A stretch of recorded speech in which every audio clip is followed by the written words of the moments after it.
Au Parlement européen, avec Laurence Trochu, Guillaume Pelletier et Nicolas Bay, vos élus français membres du groupe des conservateurs et réformistes européens, ECR, nous nous battons pour sauver l'agriculture française et refuser l'adoption du traité de libre-échange avec le Mercosur. Soutenez notre action en signant notre pétition sur stop-mercosur.com.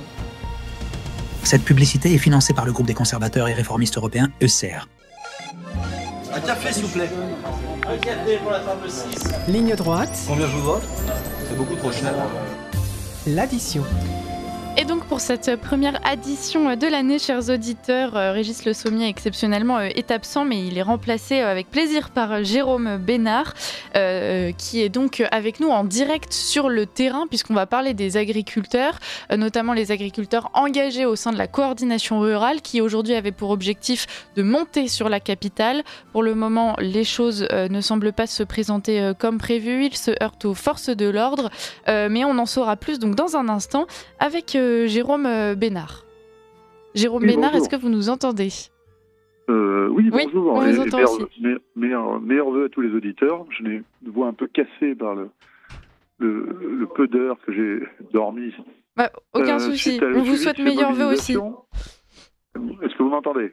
Oui, on vous entend. On vous souhaite de meilleurs vœux. Écoutez, je ne suis pas loin de la radio puisque je suis tout simplement dans un café de la place du Trocadéro avec des militants de la coordination rurale des Ardennes et de l'Aisne, qui ont eu la mauvaise surprise ce matin de se faire arrêter, il ne faisait même pas encore jour, juste sur leur faciès, c'est-à-dire que des forces de l'ordre les ont interpellés alors qu'ils arrivaient place du Trocadéro en disant « Vous êtes des agriculteurs, si vous ne circulez pas immédiatement, vous aurez 135 € d'amende, toute manifestation est interdite à Paris. » Oui, donc en fait, il n'y a même pas eu le temps pour l'instant d'avoir un vrai rassemblement. Sur le Trocadéro, non.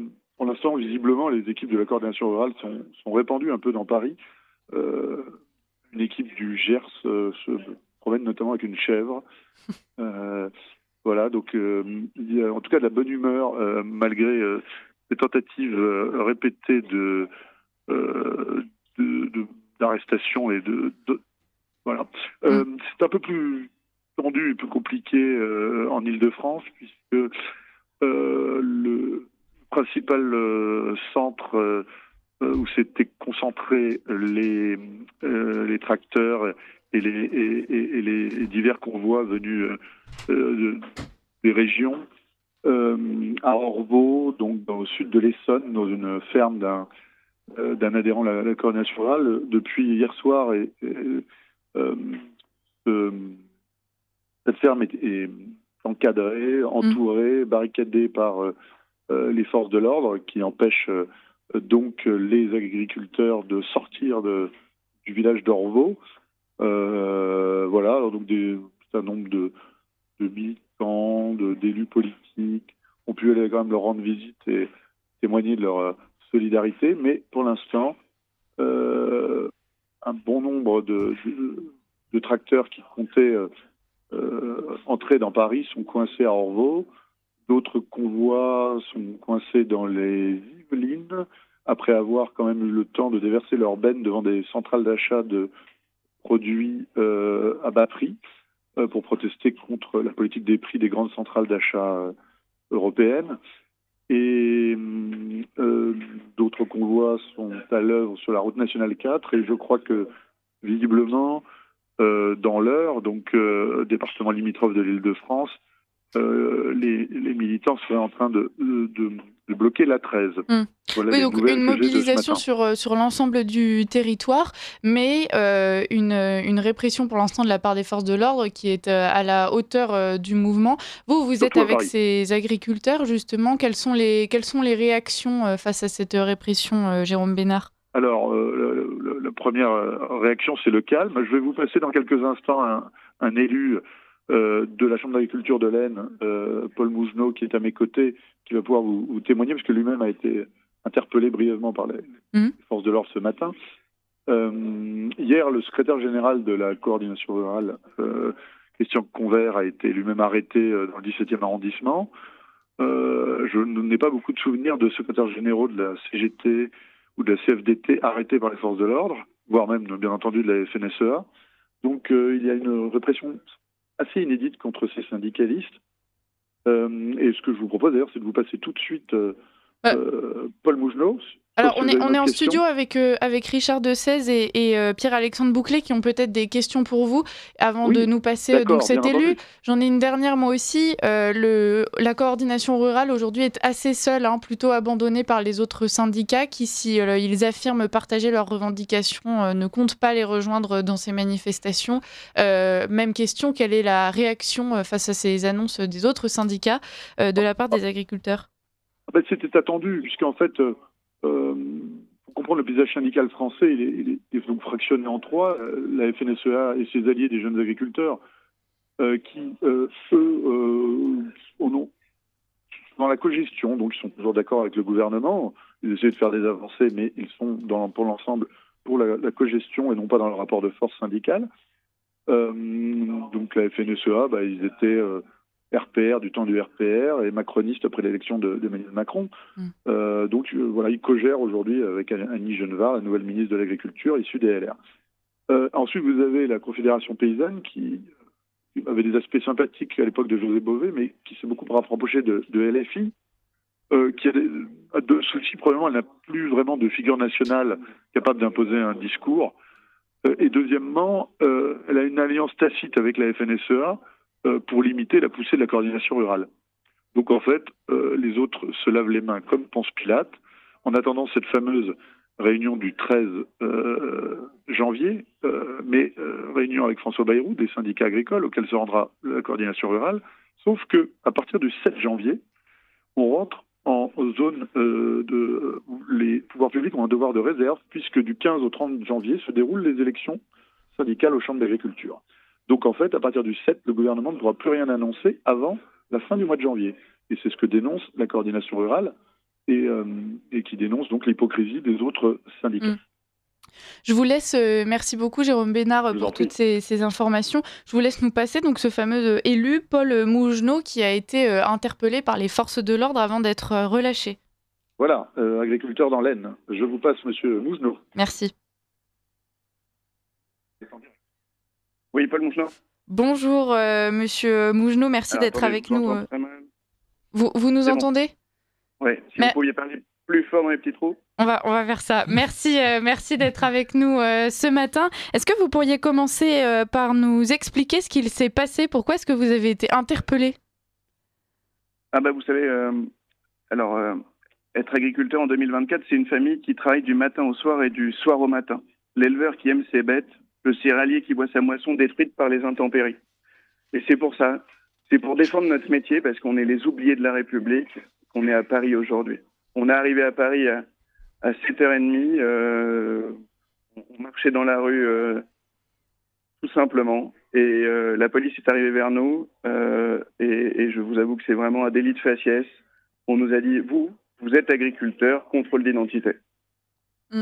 Alors justement, vous, comment vous vivez cette... Vous avez un pied dans les deux camps, si je puis dire. Vous êtes agriculteur et en même temps, vous êtes élu de la République qui en l'occurrence vous envoie comme comité d'accueil ces forces de l'ordre. Comment est-ce que vous vivez ça, vous, Paul Mougenot ? Je vous avoue que, comme beaucoup d'agriculteurs, je ne suis pas un élu de la République, je suis un élu local. Je suis élu à la Chambre d'agriculture de l'Aisne et des Hauts-de-France.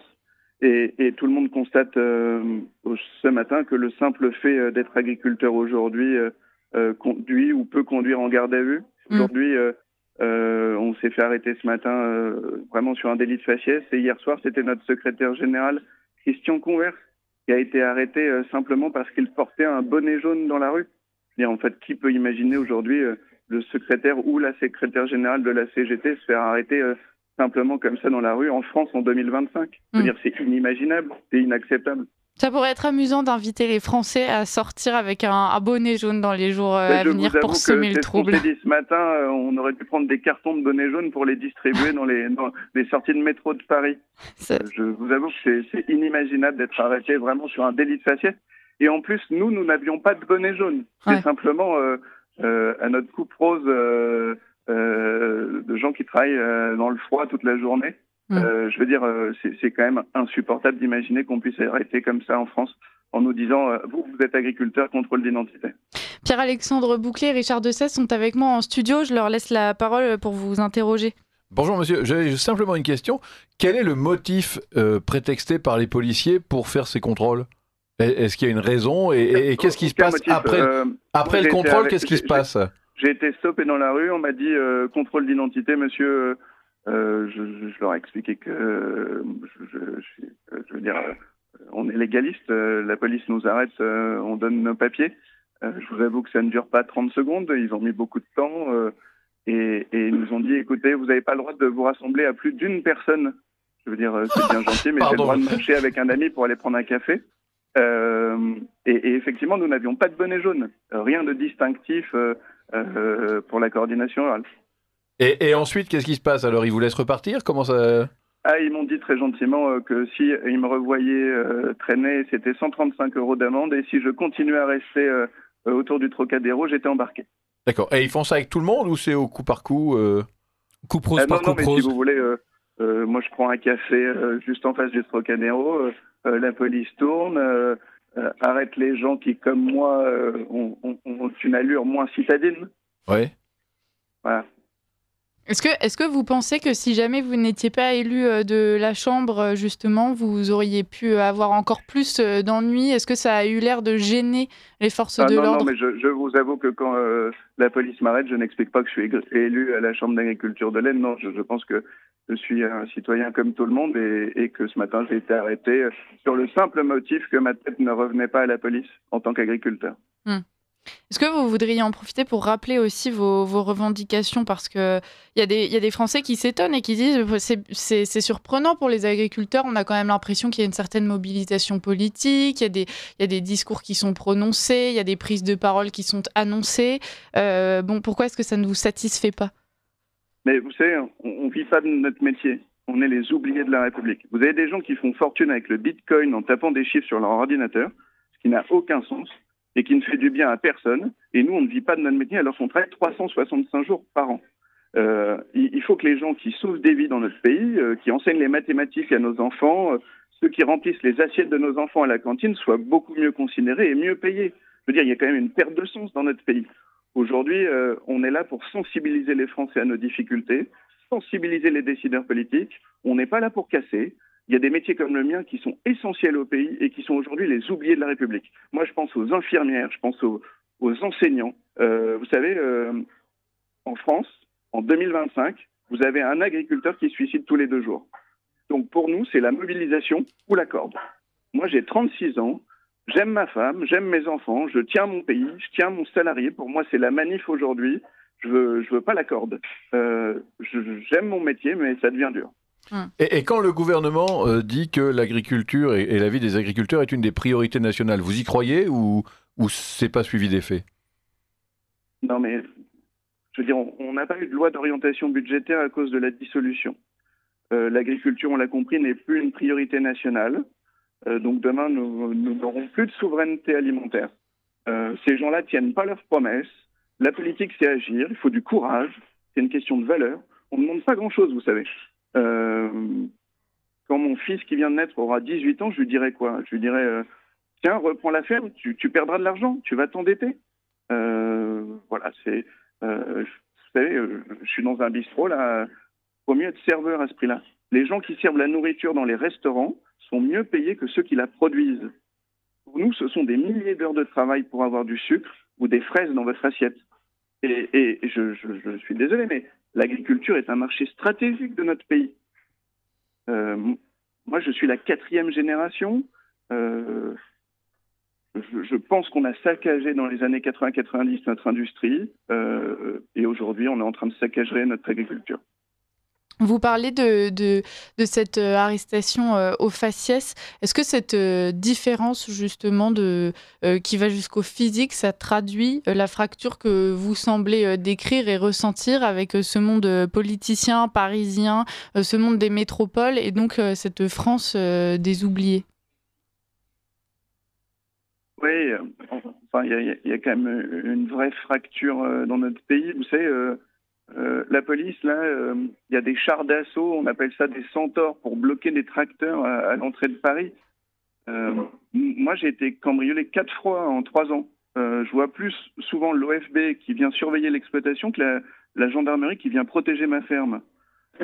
La peur du recommandé, c'est ça l'agriculture aujourd'hui. Vous avez des petits hommes gris à Bercy qui vont vous demander de fournir sous 3 semaines vos diplômes et vos déclarations agricoles. Je veux dire, les agriculteurs sont passés de 1,2 million exploitants en 1980 à 400 000 en 2024. 400 000 exploitations familiales. Et sur la même période, le nombre de fonctionnaires du ministère de l'Agriculture est passé de 18 000 à 36 000. Il y a quand même un problème dans notre pays. Est-ce qu'en studio, vous avez des questions ? Non, on est juste effaré parce que le constat que vous tirez est tiré depuis des années en fait. À un moment donné, les gouvernements successifs ont prétendu mettre en avant la ferme France et lancer l'agriculture française dans des filières d'excellence qui étaient censées être beaucoup plus rentables. Et est-ce que vous avez pu expérimenter ça dans les propres productions que vous avez vous-même ? Oui, alors, filière d'excellence, je pense qu'on produit ce qu'il y a de mieux en France. Moi, je vous dis les choses. Si on arrête tous, vous aurez du sucre brésilien dans le café, qui sera infâme et vous aurez des cancers à 40 ans. La santé, c'est l'une des dépenses sociales les plus importantes de l'État. Que les problèmes de santé qui découlent d'une mauvaise alimentation, d'une mauvaise hygiène de vie, c'est la malbouffe qu'on va servir à nos enfants dans les cantines. Enfin, s'il n'y a plus d'agriculteurs, il n'y a plus d'hygiène de vie. Ça va être l'obésité qui explose, c'est le diabète qui explose. La France est l'un des seuls pays qui résiste au diabète parce que l'on a l'une des meilleures alimentations. Si on change notre alimentation, demain, tout le monde sera malade. C'est un investissement, notre agriculture. Alors, évidemment, on entretient les paysages, on entretient la santé des Français. Et vraiment, c'est aussi le sens de notre mobilisation aujourd'hui. On entretient une fierté.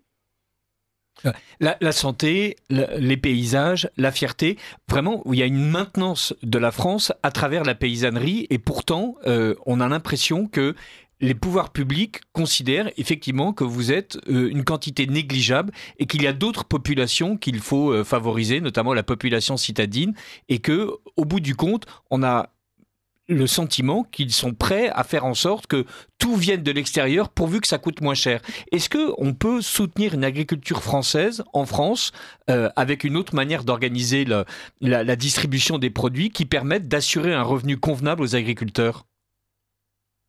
Alors, depuis plus de 30 ans, la coordination rurale se bat contre les accords de libre-échange qui font des produits agricoles la variable d'ajustement des négociations commerciales.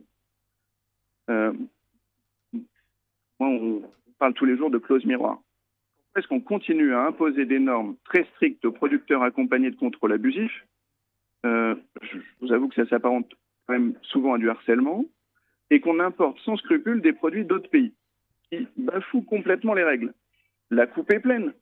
Je veux dire, et je ne parle même pas de l'accord sur le Mercosur. Je veux dire, Emmanuel Macron, il est le président de la République.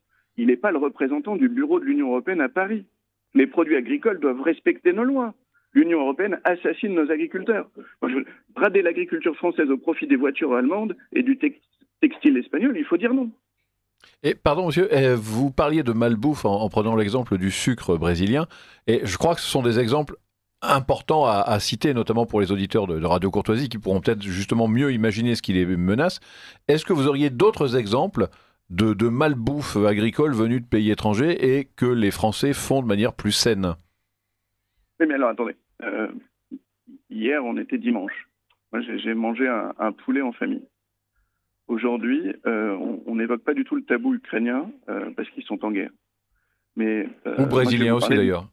Je vais vous parler de bientraitance animale. Moi, je suis à côté de Stéphane, là, qui est éleveur dans le sud de l'Aisne. Aujourd'hui, les poulaillers en Ukraine, ce sont des poulaillers qui font 50 hectares. 50 hectares, ça veut dire 50 terrains de foot. Donc, on ne parle évidemment pas de la même bientraitance animale et on ne parle évidemment pas du même respect du consommateur, si vous voulez. Parce que l'agriculteur, il est là aussi pour nourrir. Alors, nourrir tout le monde, mais aussi nourrir nos enfants dans les cantines. Et ça, c'est la réalité. Vous avez évoqué rapidement l'Europe, Paul Mougenot. Est-ce que vous considérez que c'est les politiciens français qui échouent à affirmer les intérêts de la France au sein de l'Union européenne, ou bien est-ce que c'est l'Union européenne de toute façon qui est viciée et qu'il faut quitter comme certains appellent à le faire? Je vous avoue que on a fait la politique agricole commune pour être fort ensemble. Et aujourd'hui, on est en train de faire la politique écologique commune. Je veux dire, moi, je suis agriculteur aux portes du chemin des Dames. Et le chemin des Dames, si vous voulez, l'Aisne, c'était le département le plus sinistré en 1918. On a réussi à reconstruire, on a réussi à produire. On est devenu l'un des pays les plus grands producteurs du monde. Et aujourd'hui, qu'est-ce qu'on a? On est devenu importateur. C'est ça la réalité. Et que ce soit une politique européenne ou française, c'est un échec. Vis-à-vis des autres syndicats, comment vous vous positionnez? On a interrogé Jérôme Bénard, mais on peut l'entendre de votre bouche directement. Ces autres syndicats qui, rappelons-le aux auditeurs qui nous rejoignent à l'instant, soutiennent bien évidemment vos revendications, mais refusent en revanche de soutenir et de s'unir au rassemblement auquel vous avez appelé aujourd'hui. Oui, alors, je pense qu'il faut se mobiliser, que ce n'est pas du tout une question syndicale ou d'appartenance syndicale. Moi, je le dis très simplement, j'ai aucune difficulté avec les autres représentants de syndicats locaux. Je veux dire, on a tous la même passion de notre métier, on n'a juste pas le même maillot. Je suis désolé, j'ai un autre entretien téléphonique avec une autre radio. Je vous repasse Jérôme Bénard qui est à côté de moi. Avec plaisir. Merci beaucoup. Bon courage. Oui, pardon, on jongle. Allô? Oui. Jérôme Bénard, est-ce que la situation semble évoluer autour de vous? On peut commencer par là. Oui, écoutez, la situation est très calme. En fait, j'ai l'impression que la coordination rurale a choisi de ne pas envoyer ses militants dans les commissariats.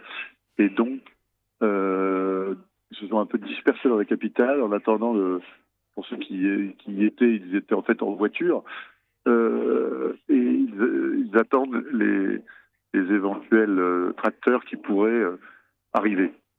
D'accord. Voilà. Il est à noter que la situation est beaucoup plus calme à Lyon, où visiblement les forces de l'ordre avaient consigne de laisser les agriculteurs qui s'étaient notamment regroupés dans les monts du Lyonnais cette nuit avancer vers Lyon. Et on sent plutôt une crispation sur Paris, en fait. Jérôme Bénard, la coordination rurale donc est en nombre d'adhérents et en nombre de voix était loin derrière la FNSEA. Est-ce que, à la faveur des mobilisations de ces dernières années, de ces derniers mois, on sent que les élections à venir vont permettre à la coordination rurale de gagner un nombre significatif d'élus? Alors, en fait, oui, il y aura une poussée de la coordination rurale, donc qui aujourd'hui pèse à peu près 21%. Mais donc c'est les élections d'il y a 5-6 ans, puisqu'il y a beaucoup de temps entre deux élections aux chambres d'agriculture.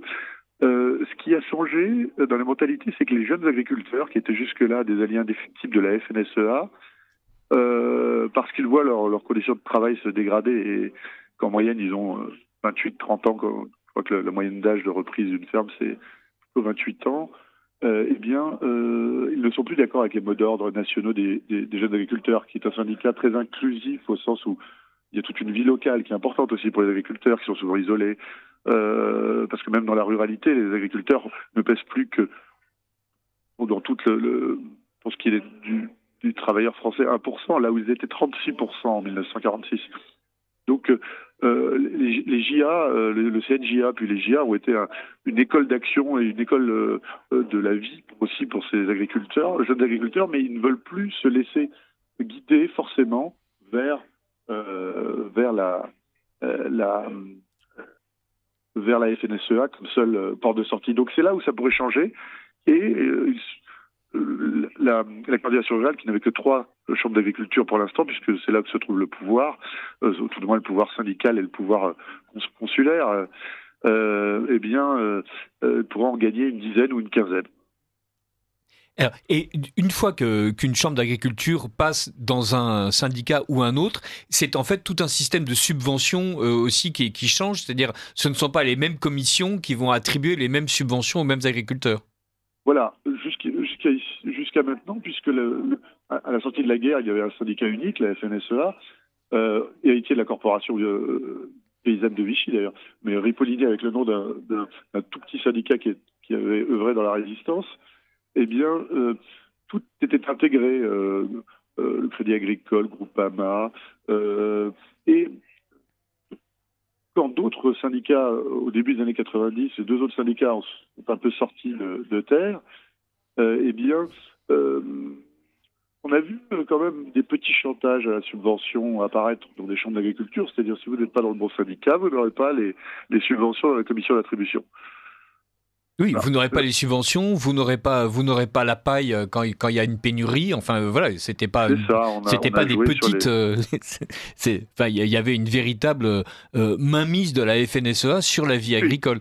Et est-ce que là, le fait que la FNSEA prétende soutenir les revendications de la coordination rurale tout en ayant en permanence temporisé, est-ce qu'il n'y a pas aussi de leur part un double jeu en espérant que la coordination rurale va se griller auprès du gouvernement et de l'opinion publique? Et eux pourront toujours apparaître comme le cercle de la raison, les disciples de Bruno Le Maire, les gens qui comprennent ce dont la France a besoin, qui est forcément une agriculture européenne et macroniste.